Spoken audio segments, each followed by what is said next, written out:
Hey, Shpoo, I want your opinion on something. I need you to tell me the truth. You can't handle the truth! Today on the show.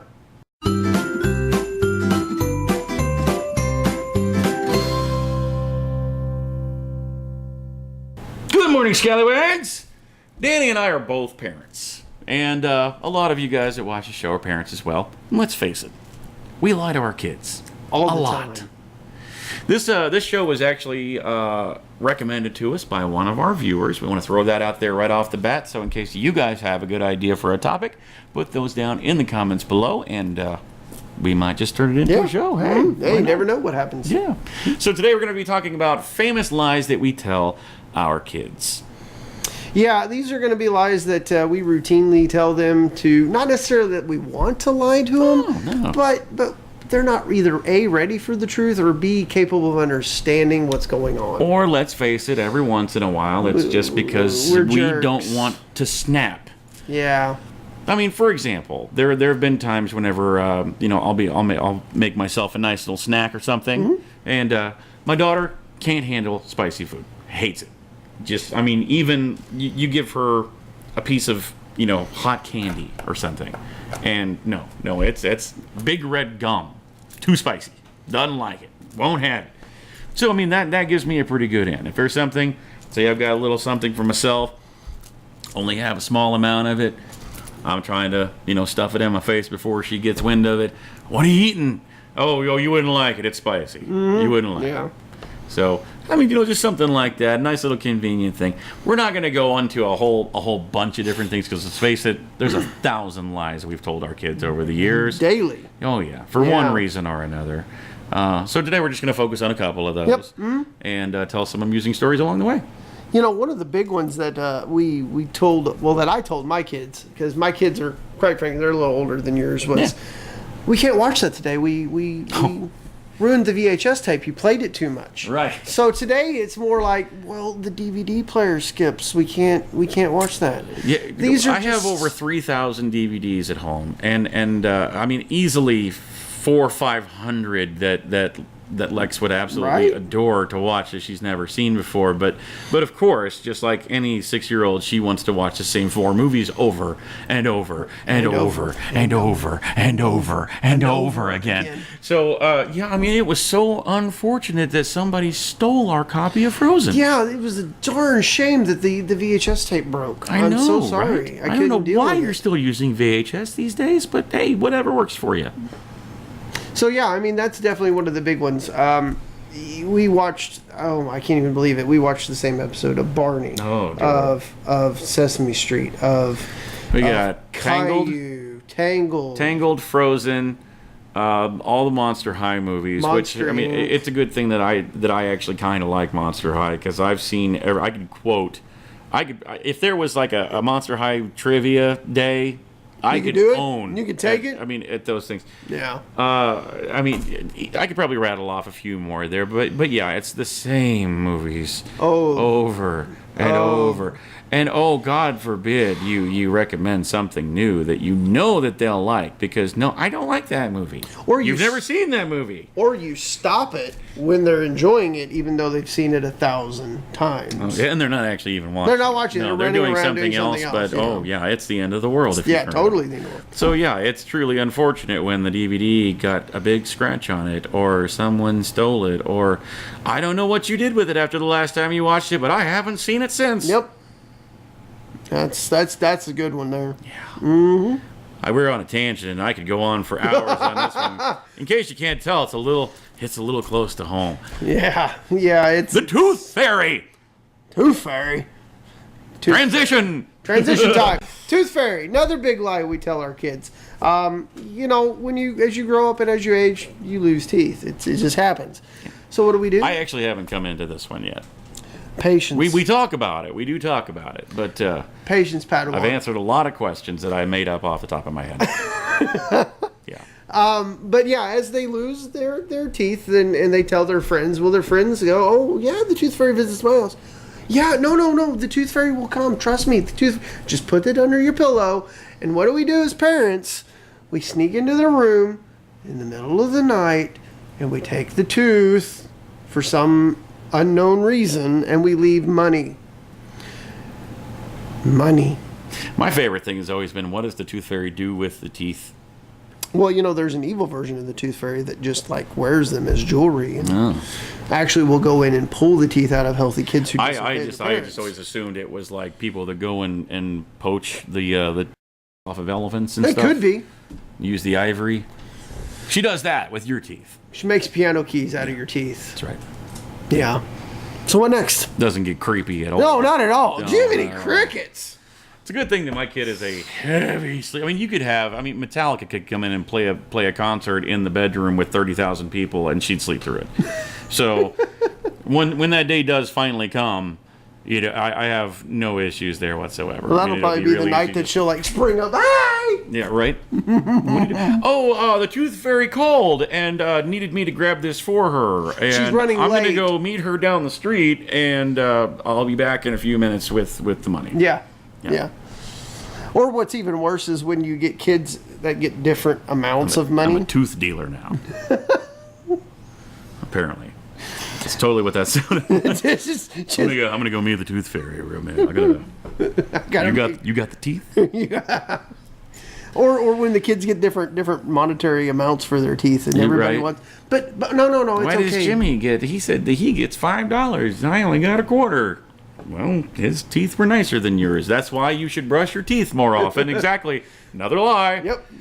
There you go. See, you just transitioned into something else. I know, right? We're just totally riffing on this, by the way, in case you can't tell. So the next one, I think, is we got to tackle the big two. I think we really need to tackle that'd be the big Easter two. Bunny and Santa Claus? Yeah, we need to tackle Easter Bunny and Santa Claus. So if your kids haven't run screaming and crying out of the room yet, you probably should have removed them at the beginning of the episode when we're talking about lying to kids. Yeah. Now would be a good time. That would be a great time. To sell them or something. I don't know. Sell them? What? Yeah. Well, or just have them leave the room. From tooth dealer to child dealer. Yeah. It got deep real quick. Well, anyway, teeth, it is a gateway drug. It is a gateway. Totally. Ground up teeth. Just like to snort that now. Oh, buddy. Now, how it all started. I mean, Christmas and Easter are both pagan holidays predating Christianity, but they're both now have been turned into Christian holidays. Now, having said that, we're not going into the religious aspect of it. I want to know, however, how does a Christian holiday, how did we go from the resurrection of Jesus to there's a giant mythical rabbit that comes into our yard in the middle of the night while you're sleeping and hides eggs everywhere for you to go find, and then you'll get candy. It's to get the kids out of the house after Easter dinner. Yeah. Yeah. Yeah. Is To that get how it the is, kids Chapo? out of the house after Easter dinner, says So the Chapo. parents can sleep. So the parents can take a nap. Yeah. Because, the ham and the... I mean, just who came up with that? That's kind of weird. I don't know, but I'm sure we can do some research on it. I mean, you talk about a really bad liar that had to lie to his kids one day, and it happened to be on Easter, and it just stuck. Oh, I'm sorry, kids. We ran out of all the lamb. What are you doing, and Dad? everything A giant rabbit was in the yard while you were sleeping, and he left these eggs everywhere. Help me find them, and I'll give you some candy for finding the eggs of a giant rabbit. Because we all know. Wearing a vest and a bow tie. And we all know that He hangs out at the mall for 3 months. You got to get your picture taken with him. We got to do it now. How did that come across? It's probably like any other lie. It's probably dealing with corporate greed. I mean, because you can't. Did Look, we really okay. go? You really I took did, something I that did, could I have did. potentially been funny, and we went with corporate greed. Because here's the deal. I can't go. Because Hallmark, they want to sell greeting cards, and this is just Hallmark. The Hallmark Channel. Anyway, I can't go without Easter without getting a chocolate bunny. That's why I went there. sure. I just like the big egg, the Reese's? No, the Reese's Cadbury style Easter, the new ones that they He's came on- out with this he's year. onto Oh some- my dear God! They are sweet. That's ambrosia right there. You ever need to bribe me, you can bribe me with Reese's anything, especially the big cups. But now that those are, I'm gonna stop because now We're not talking about lies I gotta anymore. go to the gas station. So anyway, we're going to wrap it up with the second big lie that we tell our kids, and it's going to be Santa Claus. Yes. Now This is like the this is earliest actually one. this one is actually going to be setting up for a wonderful story that you're going to hear here in just a few moments. That is one of the greatest lies I've ever heard in my life. When I heard this story the other night, I was like, this is going on the show. So yeah, Santa Claus kind of right up there with the Easter Bunny. It means at some point in time, they gave some gifts over. Well, where'd all these gifts come from? Well, guy there's slid this- down the chimney with There's the this bag fat and- guy, right? And he lives in the North he lives in Pole. the North Pole, and he hangs out with a bunch of elves and stuff. And he makes toys all year. I know these toys are sold in stores year round, but he makes these. He makes them. And it's got the Mattel logo on it. But no, he made this, or elves made this in a workshop in the North Pole, and then he came with flying reindeer and came down the chimney, and that's why I left out milk and cookies for the fat guy that broke into our house and I'm waiting for you to say Jello pudding. with the jello pudding and Because he's so animated about this. You are really animated about this. well, I today. mean, think about that. I can't get a word in. Somebody edgewise on came this up with episode. that story at some point in time, and it just stuck. It's stuck for a long time too, It's guys. still around. It's still around. And what kills me, actually, this is totally side subject, but like with as health conscious as they want to be nowadays, as far as advertising and things like that goes, how has the image of Santa Claus not been revamped yet? Santa Claus on CrossFit. Yeah. I agree. Coca-Cola. Coca-Cola. That's the Santa Claus with the big old polar bear. And Yeah, the cuteness. but I'm surprised they haven't come out with CrossFit Santa Claus. new Santa Claus, where he's like this thin hipster-looking guy with like the fade on the side. It's with new the and kind of- improved Santa Claus. Leave out your tofu and your almond milk. There you go. Speaking of almond milk, we don't want to get back into on that one. How do you get almond milk? Well, I'm gonna scratch the transition altogether. I prepare yourselves for one of the greatest lies that has ever been told to a child. Hello, folks. It's me, El Chapo. So now I'm going to tell you all the story of Captain Morgan, the Christmas pirate. So this happened years ago when my daughter Percy, she was very young, and it was at that stage in her life when, she had, we have to take her to sit her on Santa's lap, and she gives her list to Santa, and we get the picture taken and all that. So there's one year I was supposed to take her out to Santa. Well, we went to the Bass Pro Shop, and the place was just packed. It was like an hour and a half wait to get to Santa. I figured, no, we'll just do it tomorrow morning. Wake up bright and early, get there early, do it then. So I had to stop at Walmart. And in the liquor department, they have one of the 6-foot tall foam statues of Captain Morgan.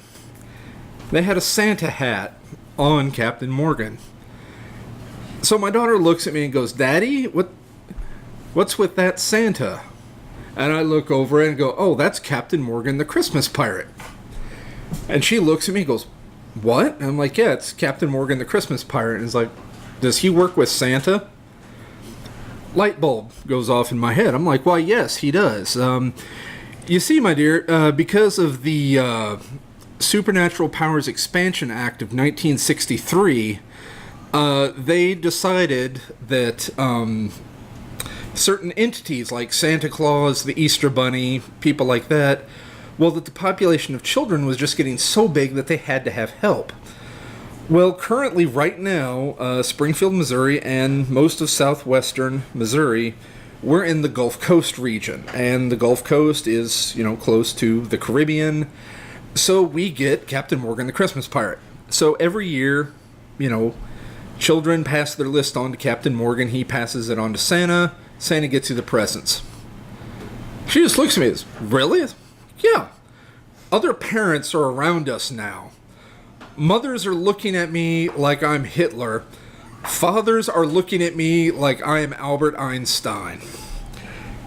And so my daughter looks at me and it's like, "Well, so do I just tell my list?" And it's like, "Well, no, here's how it works. You have to take off your stocking cap, polish his boots, and then as you're polishing his boots, tell him what you want.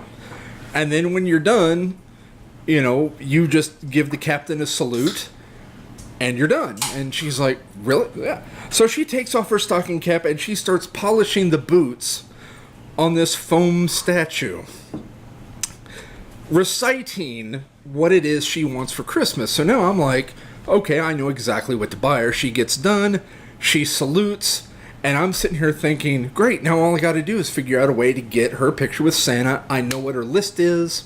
I can start shopping tomorrow. So she goes home, tells her mom this. Her mom, understandably upset. I tell her, hey, don't worry about it. I'm going to get it taken care of tomorrow. We'll Bass Pro Shop, da-da-da. But, of course, Cora is like, no, that's not Santa. That's his avatar. So, you know. So this carries on for several years.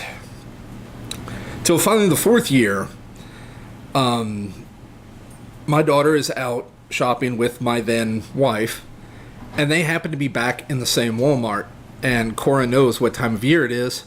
And so she is like, hey, you know, I need to go tell Captain Morgan my Christmas list. Well, unfortunately, the statue is not there anymore. She gets upset. She starts crying. My wife is like, okay, just calm down. I'll go ask one of the employees. So she goes to the employees and goes, hey, this big foam Captain Morgan statue, when are you putting it out? The guy's like, well, no, we're not putting it out because it's tore up. So we've got to throw it away. And my wife's like, oh no, this is horrible. And the guy's like, well, what's the big deal? So then my wife has a choice to make. She either just says, oh, it's no big deal, and then just walks away and then has to explain to Cora why she didn't ask, or she has to explain Captain Morgan, the Christmas pirate, to the Walmart employee. She decides to explain Captain Morgan. Guy looks at her like she's crazy. She comes home, gets upset, and, you know, she's yelling at me and demands that I tell Cora the truth about this whole thing. So I'm like, okay, fine. So we call Cora in to the living room, and I sit down with her, and I go, okay, honey, here's the thing about Captain Morgan. I just found out about this the other day. Remember how I told you the redistribution of territories? Well, the territories have changed again. We're now back in north central United States, which means strictly Santa Claus. You don't have to give your list to Captain Morgan anymore. And she's just, but what if I want to? No, it has to go straight to Santa. So here this weekend, we're going to go see Santa, and you can give your list to him. And she's just, okay, and that settles it. And my wife gets mad at me because she's like, I can't believe instead of telling her the truth, you just told her the territories got redistributed. So, and there it is, folks. Captain Morgan, the Christmas pirate. So there you have it. The greatest lie ever told. So if you guys have a great story that you want to share with us, put it down below in the comments. Check us out on Facebook, Instagram, Twitter, all that good stuff. Make sure you comment, like, share, subscribe. Get more people coming into the show so we can grow this thing. We'll see you guys tomorrow for Worst Week Wednesday. Yep. Until then. Hey, this is Chad from Springfield Mo, and here's your Russian clip of the day.